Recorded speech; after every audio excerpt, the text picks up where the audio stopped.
New this morning, advocacy groups are calling for incarcerated people to have access to the COVID-19 vaccine earlier, not just for their own safety, but also to minimize community spread.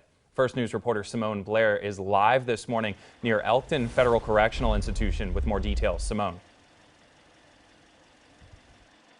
Good morning, Brandon. The ACLU of Ohio is asking the Ohio Department of Health to prioritize incarcerated people in Ohio prisons for the COVID-19 vaccine.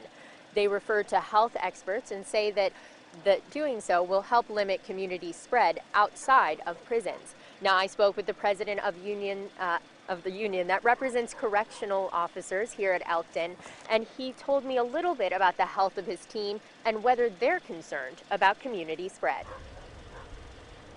Union President Joseph Maley tells me his staff was more concerned about carrying COVID-19 home to their families earlier this year.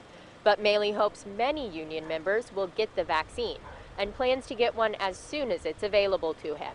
He thinks it's especially important for staff to get prioritized for the vaccine so they don't cause spread within the prison.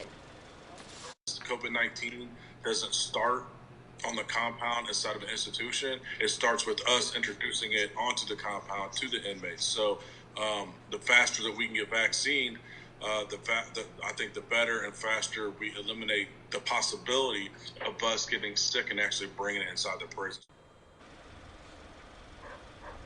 At this moment, there are more staff cases at Elkton than inmate cases, according to the Bureau of Prisons. There are currently 19 staff members with COVID-19 and 3 inmates with the virus. Maley told me he can't speak to whether he believes inmates should be prioritized for the vaccine before other citizens. But he did say that last week there was a meeting at Elkton about the vaccines and what will happen for his staff. First, the vaccine will be distributed to staff members who work in the Health Services Department, then to the full staff, and later on to inmates. The staff will be able to choose whether they want to take the vaccine, and because of the shipments, that timing does remain a little bit fluid. Live in Columbiana County near Elkton Federal Prison, Simone Blair, First News this morning.